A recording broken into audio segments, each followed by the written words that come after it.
ہماری تاریخ میں بہت بڑا خوبصورت نام عبداللہ بن زید رحمت علیہ کا ہے۔ اپنے ساری زندگی نکاح نہیں کیا، جوانی گزر گئی، بڑھاپا آیا۔ ایک دن بیٹھے حدیث مبارکہ پڑھ رہے تھے تو اس میں نبی کریم صلی اللہ علیہ وآلہ وسلم کا فرمان پڑا، جس کا مفہوم یہ تھا کہ جنت میں کوئی اکیلا نہیں ہوگا جو نکاح کی عمر میں نہیں پہنچا، پہنچا بھی تو کسی وجہ سے نہیں ہوا، اور وہ مسلمان ہی مرا تو مسلمان مردوں اور عورتوں کا جنت میں آپس میں نکاح کر دے گا۔ جب یہ حدیث پاک پڑی تو دل میں خیال آیا کہ یہاں تو نکاح نہیں کیا تو جنت میں ہونا ہی ہونا ہے، تو جنت میں میری بیوی کون ہوگی؟ دعا کی کہ مجھے دکھنے تو صحیح جنت میں میری بیوی کون ہوگی۔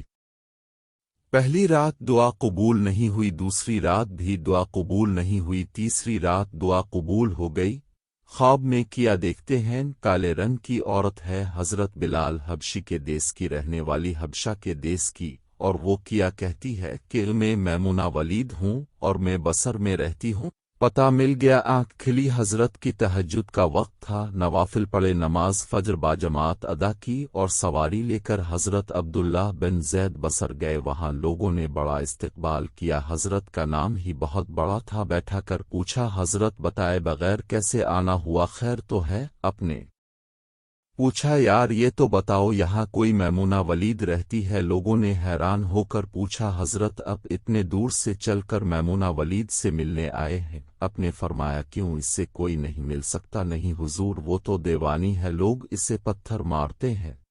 حضور نے پوچھا، کیوں مارتے ہیں؟ حضور، کام ہی ایسے کرتی ہے، کوئی رو رہا ہو تو اسے دیکھ کر ہنسنے لگتی ہے، اور کوئی ہنس رہا ہو تو رونا شروع کر دیتی ہے، اور وہ اجرت پر پیسے لے کر لوگوں کی بکریاں چرھاتی ہے۔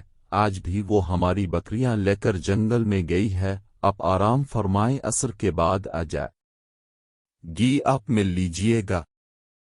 حضرت نے فرمایا، عصر کس نے دیکھی؟ کہا، وہ کس سمت گئی ہے؟ لوگوں نے کہا، حضور جنگل نہ جائیں، بہت خوفناک جنگل ہے۔ اپنے فرمایا، بتاؤ کس طرف گئی ہے؟ لوگوں نے بتایا۔ اب فرماتے ہیں کہ میں نکل گیا۔ اب فرماتے ہیں کہ جب میں جنگل گیا واقعی ہی خوفناک جنگل تھا، جنگلی جانوروں کی بھرمار تھی، قدم قدم پر کوئی نہ کوئی چیز کھڑی ہے۔ اب فرماتے ہیں کہ قربان جاؤں اس عورت کی مردانگی پر، وہ اس جنگل میں کس طرح بکریاں چرا رہی ہے، شیروں نے اس کی بکریوں کو ابھی تک کھایا نہیں، اتنے درندے ہیں، سارے مل کر حملہ کر دیں تو کیا کرے یہ اکیلی عورت؟ کس کس کو روکے گی؟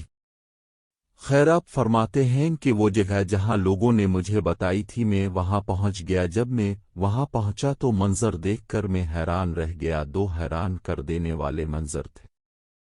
پہلا یہ کہ میمونہ ولید آئرہ بکریاں نہیں چرا رہی تھی، بلکہ اس جنگل میں جائے نماز بچھا کر نوافل پڑھ رہی تھی، پر بکریاں چرانا تو بہانہ تھا، یہ تو بہانہ تھا کنارہ کشی کا۔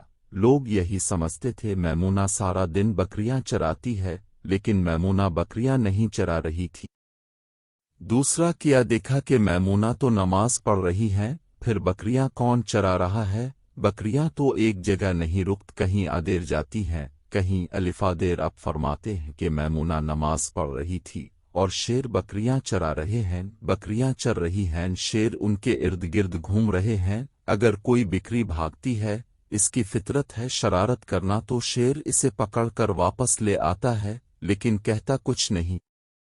اب فرماتے ہیں میں حیران و پریشاں کھڑا تھا کہ یہ کیسے ہو گیا ہے، یہ فطرت کیسے بدل گئی؟ لوگ کہتے ہیں فطرت نہیں بدلتی، یہ شیروں اور بکریوں میں یاری کیسے ہو گئی؟ اب فرماتے ہیں میں دنگ حیران و پریشان کھڑا ہوں، مجھے نہیں پتا کہ کب میمونہ ولید نے نماز ختم کر دی اور مجھے مخاطب کر کے کہتی ہیں کہ اے عبد، ملنے کا وعدہ تو جنت میں تھا، اب یہاں آ گئے۔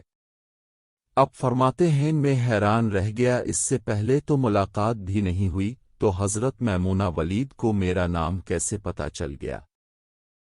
تو اب فرماتے ہیں کہ میں نے حضرت میمونہ ولد سے سوال کیا، اس سے پہلے ہم ملے نہیں، ملاقات نہیں ہوئی ہماری، تو میرا نام کیسے پتہ چلا آپ کو؟ تو جواب کیا ملا۔ حضرت میمونہ ولد فرماتی ہیں، اب جس نے رات کو تجھے میرے بارے میں بتایا ہے، اسی نے مجھے آپ کے بارے میں بتایا ہے۔